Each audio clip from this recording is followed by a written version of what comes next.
Each day brings us one day closer to The Last Jedi, and I cannot wait! So it's time in this series of theological analyses to get into the next Star Wars movie, Return of the Jedi. What did you think of this movie? Let me know in the comments. It's a trap! Welcome to Durbania, I'm Durbin, and this is my theological analysis for Star Wars Episode 6, Return of the Jedi. I love this original classic trilogy, and Cody Curtis and I, we've had a blast doing retro reviews of this original trilogy together, building on up to the release of The Last Jedi. On my channel, you can check out A New Hope. His channel, we reviewed Empire Strikes Back. On my channel, Return of the Jedi. Coming soon to his channel, The Force Awakens. And they're really good. We had a lot of fun with those videos, so make sure to check those out. But when you get to Return of the Jedi, you really don't have to dig deep into this movie to see what this story is. It's a redemption story. But what I like about this redemption story is the twist on redemption. That redemption keeps coming to the characters of this film in the most unexpected ways. In fact, when you look at what Return of the Jedi is, Return of the Jedi, the whole movie, it's a trap! The whole movie is a trap laid down by the Emperor. This guy thinks he's the biggest baddie in the entire galaxy. He's so powerful on the dark side, nobody can match him and his great might. And so, in all this belief that he has, if you look at it objectively, it is an intelligent plan. It was I who allowed the Alliance to know the location of the shield generator.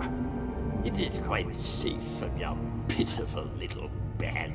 So this was the Emperor's brilliant plan to give them a false hope, to lure them out, so that in one move, he could just put down this rebellion altogether. This whole movie is a trap set forth by the Emperor. But on the flip side of that, I think this movie is a tremendous picture of this awesome verse in the Bible. And here's what it says. But God chose the foolish things of the world to shame the wise. God chose the weak things of the world to shame the strong. So here is the Emperor thinking that he's laid this great big massive trap. But to me, this is a picture of how I think God works. That in reality, the Emperor hadn't laid the trap. God was the one who laid the trap, because it's the Emperor here who ends up getting defeated. And I mean, come on, why pick the forest moon of Endor? Seriously, of all the, why couldn't you pick an uninhabited planet? I mean, he really thought that, you know, these Ewoks, these teddy bears, if he even knew that they were there, they're absolutely nothing. I don't know your feelings on Ewoks. The Ewok line. Cody Curtis and I had a conversation about this. How could these little teddy bears, these little Ewoks with sticks and stones, take down these trained storm troopers? But that is exactly what happens in this movie. And I'm saying here's why that happened. Because the Emperor thought he laid the trap, but in reality, it was God that laid the trap for the Emperor. And suddenly, God uses the weak things of the world to shame the strong. He uses the foolish things of the world to shame the wise. He uses these little Ewoks. These Ewoks come out, they fight these troops who are like trained for anything and everything, to the point that they think these little guys are absolutely nothing. And when it turns out these little guys are even just a little bit of something, they're thrown off into confusion. They're absolutely flabbergasted. And in the midst of that confusion, in the midst of their distraction, Han Solo was able to recover. His team was able to recover. They were able to take down these troopers. They were able to blow up the base and take down the shield, thus leading to the overall defeat of the Empire. But how crazy is it that it was these little things? Here the Emperor was thinking he sprung a trap on the Alliance, but he really stepped into a trap set for him by one greater and stronger than him. The Emperor continues to think he's so smart in this movie, because not only did he set a trap for the Alliance, but he set a trap for Luke Skywalker. He's held Darth Vader in the palm of his hands, safe and secure there for decades. And now he's excited to get the son of Skywalker, someone more powerful, and so he set a trap. And the purpose of this trap is to get Luke to act in fear the way that Vader did. Strike me down with it. Give in to your anger. With each passing moment, you make yourself more my servant. It is your destiny. Luke and Vader have a very interesting conversation on Endor, where Luke says, I feel the conflict within you. Anakin is still there. But Vader responds with this response. That name no longer has any meaning for me. It is the name of your true self you've only forgotten. That response to me indicates a choice. He made a choice back in Star Wars Episode 3 to not act in faith, but to react in fear. He had a vision of Padme dying. Now, Yoda has said that the future's always in motion, and he should have taken that into account, because then he could have been like, this is just a warning.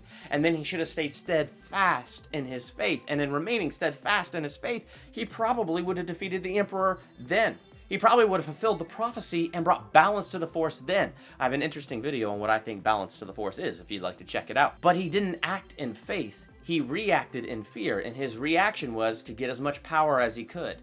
And because he couldn't gain control over death through the Jedi, and because the Jedi weren't giving him that power, his perspective got skewed, and he saw the Jedi as evil. He saw them as the enemy because they wouldn't give him what he thought he needed. They wouldn't give him what he wanted. So he went to the dark side, and the dark side gave him what he thought he wanted, power over death.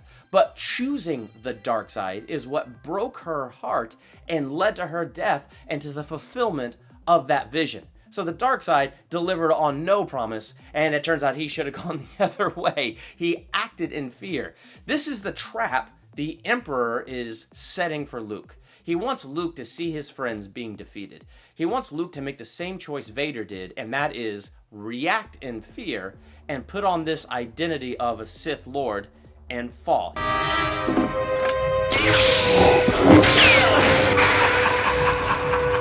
This is the trap that the Emperor set. And this is one of the most powerful scenes in the movie to me. Now, yeah, Luke isn't perfect in this scene. He fights Vader. He tries to strike down the Emperor. He's like you and me. He's human and he's not perfect. But even in the midst of his imperfection, he continues to recenter himself and bring himself back to his faith to remain steadfast right there. And because he does that, even when Vader gets his goat, when Vader says, "Sister, so you have a twin sister." I love that scene, the way the music swells in that fight, the way they fight. You know, it's not just a lightsaber fight. This is the battle for the soul of Vader. What's awesome about that fight is Luke gets control of himself. So Vader made a bad choice reacting in fear decades before this. And all his life now, he's been living in bondage to fear, to anger. He's been living in bondage to the dark side, living in bondage to the Emperor. So why is he not changing? Well, because sometimes the way we act, we will take the pain that we're in now because it's familiar.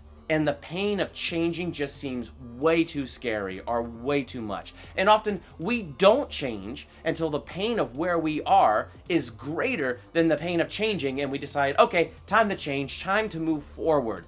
And this is where Vader is. I think Vader's here, and based on this conversation he has with Luke on Endor, he's made a choice. He says, "It is too late for me, son." This is a pain he's familiar with, and he really doesn't want to move on. But what does Luke do? Luke gets control of himself. He throws down his lightsaber. He chooses his identity. He says, "I am a Jedi, like my father before me." And so you have the Emperor who chooses to torture him with Force lightning. This is one of the most powerful scenes in cinema, because I think Luke knew exactly what he was doing. For his father, he was creating a scenario where the pain of staying where he is greater than the pain of changing. Because you see it. Darth Vader has no face in the scene because he has the helmet on, yet you could still see it in his face. He looks at his son being tortured and screaming, "Father, please." He looks at the Emperor and he's weighing his options. He's weighing what is going on here. And finally you see it. You see it click. This is too painful to watch his flesh and blood, his son, be tortured, and watching his master enjoy the torment. Something snaps, and now he decides he's going to take the change. It is too painful for him to remain where he is, and it brings him to that point of choosing redemption now and acting in faith instead of out of fear, and he throws the Emperor over the rails and he puts an end to it. So yet again, the Emperor lays a trap for Luke to fall into the same trap that he laid for Anakin, but it turns out God had such a bigger plan, and this was yet another trap for the Emperor to bring down this oppression and even bring redemption to Vader in the most unexpected of ways. I really do believe art imitates life.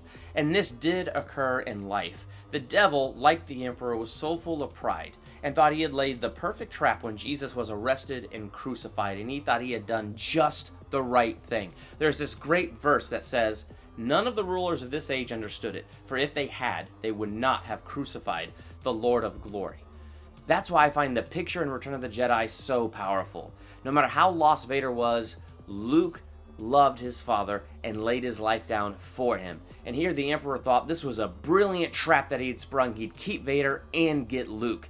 But instead, the Emperor was utterly defeated and Vader was redeemed. No matter how lost you and I are, Jesus has found us worth it, and he laid his life down for us. And here the devil thought he had sprung the trap where he gets to keep us in his grasp and get Jesus too. But that is not what happened. He sprung the trap on himself, and now when we have that relationship with Jesus, we get set free. And I guess we'll see in The Last Jedi about the balance in the Force, and I'm very curious to get there, but I do love the picture in Return of the Jedi. What do you think of this movie? Be sure to let me know in the comments. I can't wait to hear from you and talk Star Wars with you. So leave that in the comments. While you're there, hit the subscribe button to become a Durbanian. Next to the subscribe button is the bell. Click it so you're notified the moment I drop new videos. I gotta say a huge thank you to my patron supporters on my Patreon page.